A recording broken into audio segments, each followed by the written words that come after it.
111, 222, কখনো 333, কখনো 666, 1111, 1212, কখনো রিপিটেশন অফ নাম্বারস।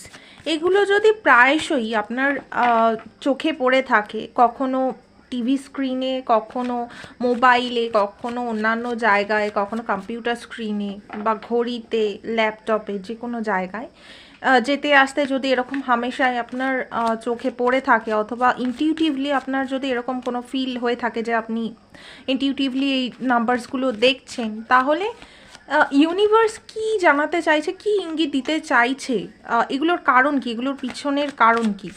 তো এটা জেনারেল রিডিং, সবার সাথে ম্যাচ করতেও পারে, নাও করতে পারে। ডেথ দেখুন, একটা বড় এন্ডিং বিগিনিংয়ের খেলা।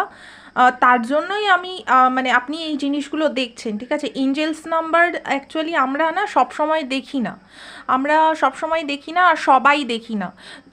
যখন ইউনিভার্স মনে করে যে হ্যাঁ এগুলো অ্যাকচুয়ালি না, মানে ইঙ্গিত টাইপের হয়, তো এইগুলোর মাধ্যমেই দেখতে পাচ্ছি যে একটা এন্ডিং বিগিনিংয়ের খেলা চলছে। বলতে বলতেই আমি এক্ষুনি 111 দেখলাম। 111 এমনিতেই একটা নিউ বিগিনিংস বা নিউ জার্নির কথা বলে। আর এখানে তো ডেথ কার্ড চলেই এসছে। কিছু একটা লক্ষ্য রয়েছে, কিছু একটা প্ল্যানিং রয়েছে আপনার, তার সেই দিকটায় লক্ষ্য করেই আপনি এগোতে চাইছেন, আর সেটা একটা আপনার নতুন যাত্রাপথকে সূচনা করছে। তার জন্যই এই জিনিসগুলো আপনারা দেখছেন ঘন ঘন। অ্যান্ড নেক্সট,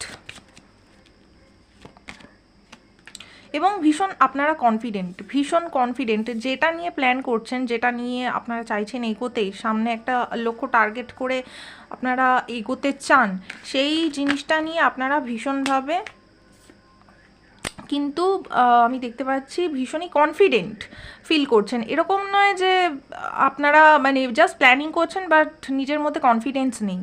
আর এখানে আমি দেখতে পাচ্ছি আপনার যে উদ্দেশ্য, মানে যেটা আপনি প্ল্যান করছেন, সেটা না আপনার যে 7 চাকরাস আছে, যে আমাদের 7খানা চক্র আছে বডিতে, সেইটার সাথে অ্যালাইন্ড হচ্ছে। মানে আপনার যে সোল পারপাস প্লাস আপনার যে পারপাস, সেটা অ্যালাইন্ড হচ্ছে। ফলে কি হবে, আপনার যা ইচ্ছা রয়েছে সেইগুলো আর কি ফুলফিল হবে, মানে বাস্তবে রূপায়িত হবে। আর আমি এখানে দেখতে পাচ্ছি প্রচুর পরিমাণে মানি সেভ করার প্রয়োজন আছে।